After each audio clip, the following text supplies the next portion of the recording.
Hello, everyone. Welcome back to L Forum's Leadership Speak series. On this episode, I have the pleasure of welcoming a seasoned serial entrepreneur who's seen many successes and had a wonderful journey. I'm happy to welcome Mr. Anjan Lahiri, CEO of Navikenz, to our show. Welcome, Anjan. Hey, thank you so much, Ringo. Great to be here.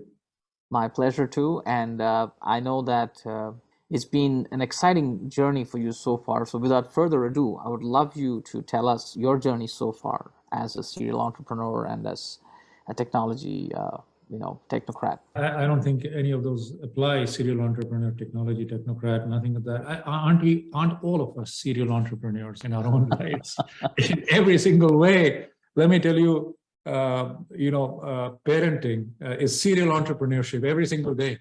Well said. Entrepreneurship is when you do something that you have no idea about how, and you have no idea how it's going to turn out, except that you have a passion and a commitment that you can't get out of. Somebody once asked me, I was in a group, and at that time I was a professional manager, and somebody else was an entrepreneurial manager, CEO of his company. And he said, hey, you know what? Entrepreneurial manager, professional manager, what's the difference? It's all the same job, same responsibility. I said, same responsibility, but with one big difference, that entrepreneur cannot be fired. A professional manager. Similarly, when you're a parent entrepreneur, you can't be fired. It's yours to do. Yep, absolutely. Very well said. So, Anjan, I would love to hear your journey so far from being the professional manager to being part of entrepreneurial setups, which and went on to become immensely successful organizations, and your current journey at Navikenz. No, I'll sort of compress about 35 years in about 2 minutes. But I started off with Wipro in India in the 80s. And 80s was a very different time. Many people listening to this will remember those before 1991. Before 1995, really, India was a completely different country. I worked with Wipro, and then in 1991, I came here and I worked with a company called Cambridge Technology Partners from Boston, which was a consulting company, a blue-blooded consulting company, really at the forefront of the dot-com boom. CTP, as it was known, was really the company to go for when companies were going, bricks to clicks, clicks to bricks, etc. Somehow I was a kid when I left Wipro, but I kept in touch, and Wipro kept in touch with me. In 1999, 10 of us came together to start Mindtree. Everybody knows that Mindtree was started by 10 people. It's a pretty well-known story. But what people might not know is Mindtree was started by 10 people, out of which 7 mostly were from Wipro and 3 were from Cambridge. So I was the missing link in the team. I was a kid, but missing link. Then I was also pretty much the only guy abroad. So I set up the company on the East Coast. Then I moved to the West Coast. Then I went to London, set up Mindtree in Europe. That was a fantastic time. And then in 2008, I went back to India after 17, 18 years. And I ran the services business of Mindtree globally for 5 years. That was a fantastic time. Then I quit. So that was my 17 years with Mindtree. I quit in 2013, and I became a professional manager again. I picked up a public company called Sasken. I was there for about a year and a half. I had lots of lessons there that I learned, some successes, many failures. And those, I think, helped me in my next job, which was Birlasoft, where I picked up Birlasoft. It was about a $150 million company, which had not really had spectacular growth in the prior 10 years. And thanks to all the support of the Birlas and the group that came together, we had a spectacular run over 5 years. And from being like a no-name company, Birlasoft today became a established company in the mid-sized space, more than $1 billion in valuation, from really nothing. And previously it was just a GE company with 65% of the revenue from GE. And then now it is a very, very well diversified organization. So I look back at that stint with some satisfaction. And then all of that together brought me to Navikenz. And on my next journey, but I'll keep it for the next breath that I take. So over back to you, Ringo. Awesome. And I think when you tell the story, I can kind of imagine how the world and the economies have transformed from the 80s to the 90s to the millennium to now. And I think yes, we are a very fortunate generation to see all these transformations. So I think in all of this, I'm sure as you know, this group is all about talking about entrepreneurial leadership and leadership challenges. So my next question to you will be, Anjan, what is your thought about leadership as such in the journey of 35 years? No, I'll combine my answer to your question with the comment that you made earlier, that over these decades, the world has changed. And I'll tell you how the world has changed, the way I see it. So many things have changed, but I'll just pick one. I've been in this IT industry, services industry for 35 years, so things have changed.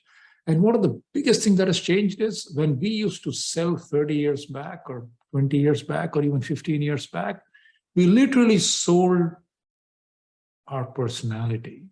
Said, you know what, sir, we are very good people, sir. We will work very, very hard, sir. And you will be able to trust us and we will do a fantastic piece of work. And that's what we used to do. And we are really ethical, good, hardworking, competent people. Now, the word that I left out is capable. And then I used to say the moment of truth was you talk to these big companies and you'll set up, and then when the first moment of truth is when your technical person from your team and technical person from their team will start talking to each other. Here it will be a 45, 50, 55-year-old person, grizzled with experience and knowledge. And here you will send a 23-year-old guy who's just landed up, completely unaware of cultural, social, and business context. And then, of course, there will be some misses and it will come through. But today, what has changed is everything else has remained the same. The same guy will land up, or increasingly, I'm very happy to note a boy or a girl, or a woman or a man. And then it'll be the same person. But today, a person who's grown up offshore in India has a depth of knowledge, experience, and confidence, which is unparalleled. A person with 15 years of experience in India has been to 30 countries, has seen gazillions of projects, and they'll come in and they'll pick up the chalk or go to the whiteboard and the discussion sort of stops. So I think the whole capability, competence has really come together to the promise that was made 15 years back. And that's a huge difference. So with that, I'll take leadership. I think there's nothing called leadership. I think, if you're a cook, right? So there are two kinds of cooks or a chef. You can be, I'm not a big cook, so just survive.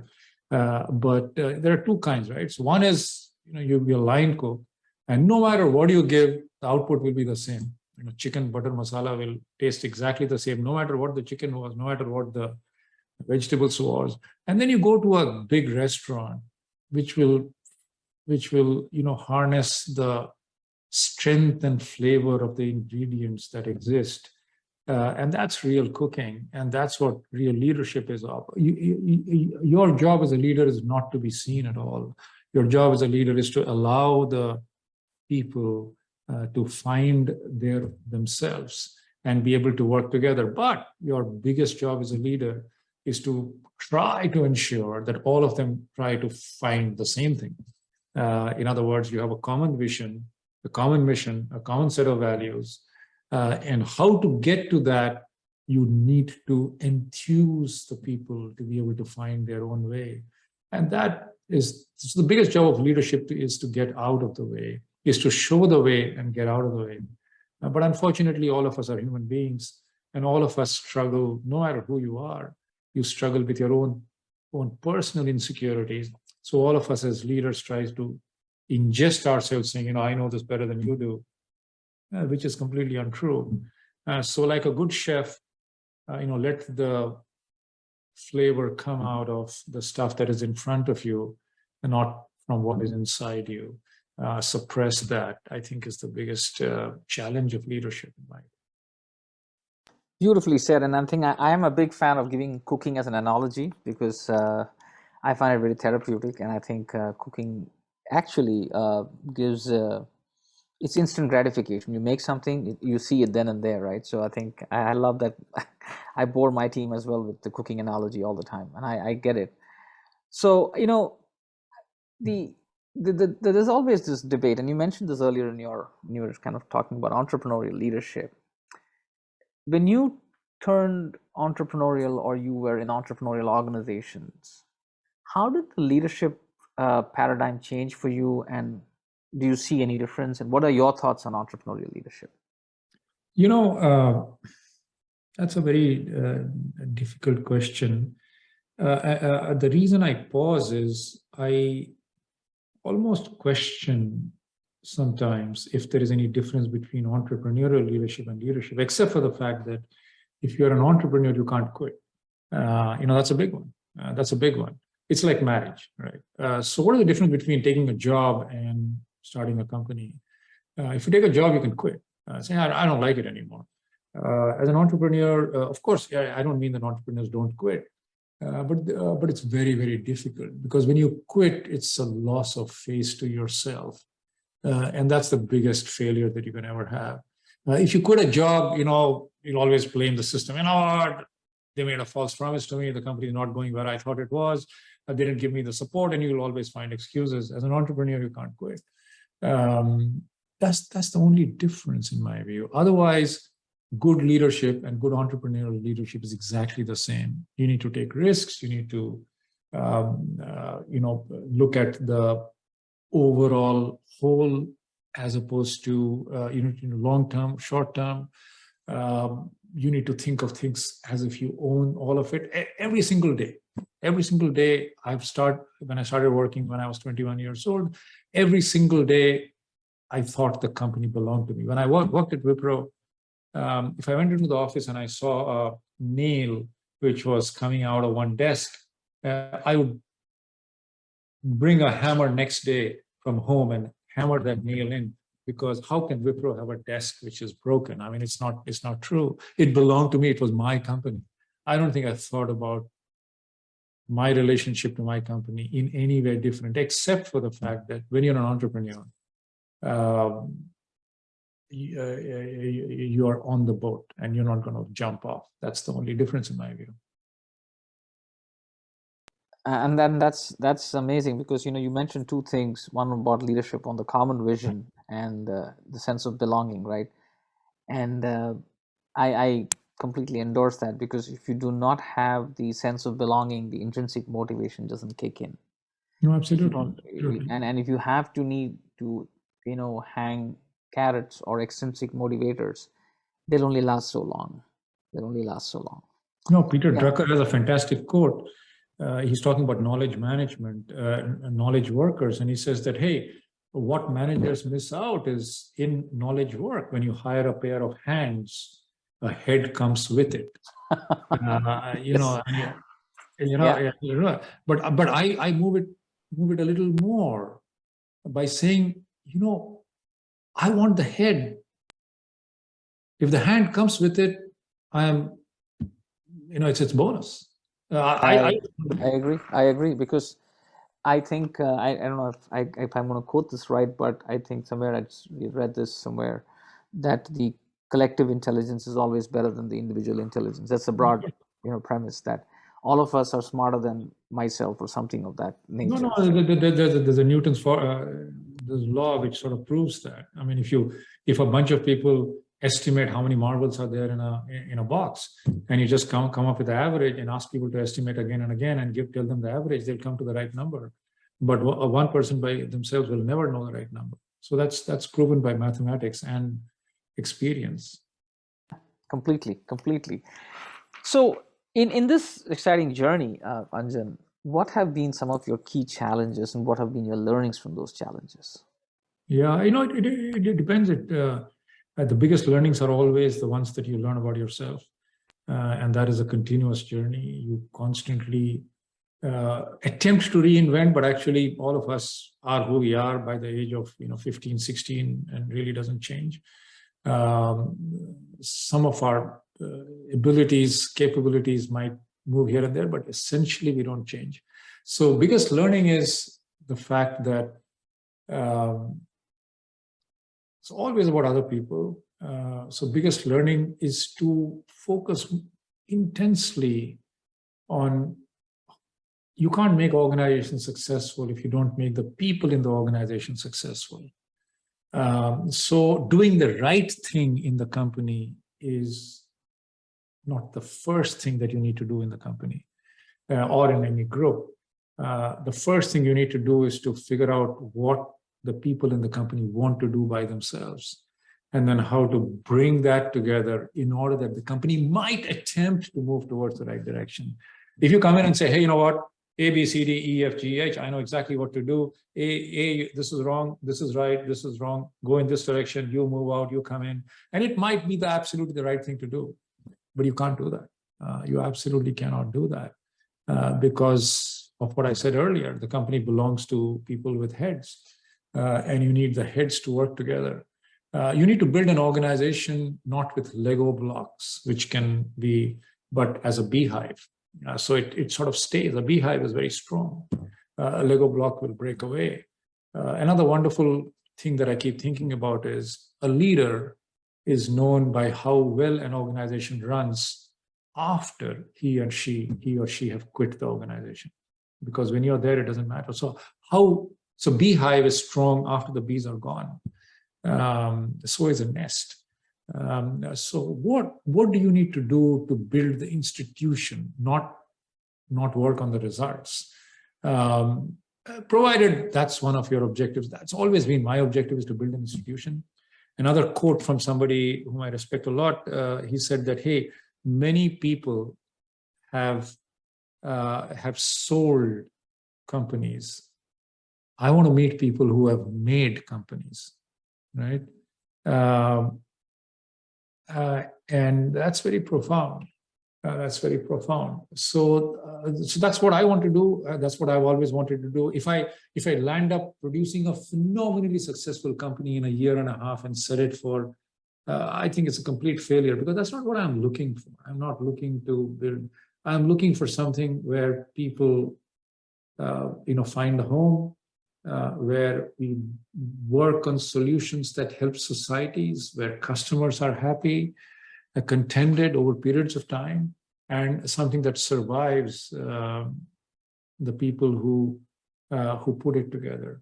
And that is a continuous learning, Ringo. And that's every few years I look back and say, what an idiot I was.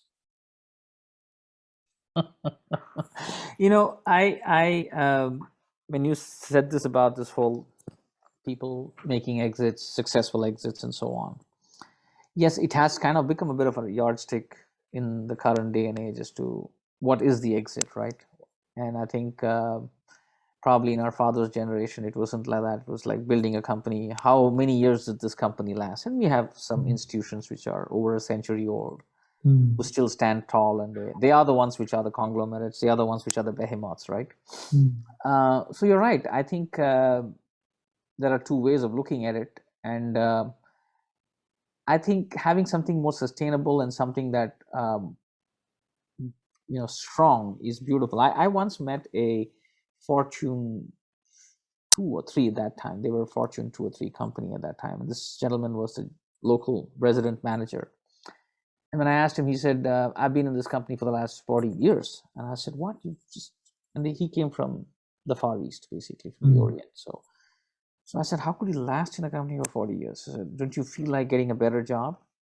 He said, "No, I started when the firm was very small. And in my company and my culture, we want to make our small company bigger than the other competition, so that then I can say I work for a big company." Right. Rather than jumping to a big company and a better job and a better promotion, better perks, I make my company so big that I can now say proudly that I work for a large company. And that's how we became a Fortune client company, basically.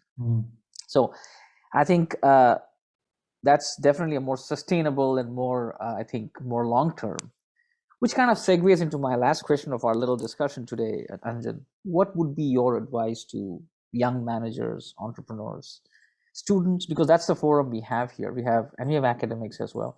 What would you, based on your learnings, and what would your nuggets of wisdom be? No, that's very difficult to give in a generic manner because it depends on each person. Um, uh, it's over what they want to do, because it's nothing. Nobody needs to do anything. Everybody needs to do what they want to do, and that's where some people might need a little bit of advice, experience, etc. But at a broad level, and you mentioned students, that's a very it's all of us. I think whenever we meet students or young people, our energy levels go up because they're full of energy. And one of the biggest things is, and this is age-old advice, I think, I'm sure people have been giving this advice for at least 70, 80, 100 years, industrial world, and it doesn't seem to either go out of style or be adhered to or listened to. So it doesn't matter, but I'll go ahead and give it, is that obviously in the first phase of your career, and the first phase of your career is a long time, I think 20, 25, 30 years is your first phase of your career. Don't look at how much money you're making, look at how much you're learning, particularly in the first 10 years. People go for, I've been really saddened. I've met some brilliant people, graduated from phenomenal places, and I asked them, why did they take this job? Because I knew the job wasn't that great. They said, oh, because it paid me more. And it is so saddening is not a strong enough word. It is so depressing to hear, because I guess the kids don't know any other benchmark of how people are valuing them except for this pay packet. But realize that somebody might be paying you a pay packet for you to do a piece of work which shouldn't be done by you just because they can. And so look at what you're learning in the first 10 years, for sure, 10, 15 years. If you do the right things in your life, in the last 10 years of your life, career, you'll make multiple times more than what you'll make in the first 20, 30 years of your life. So don't worry about money. All of you will make lots of money. But think about, where will I learn the most?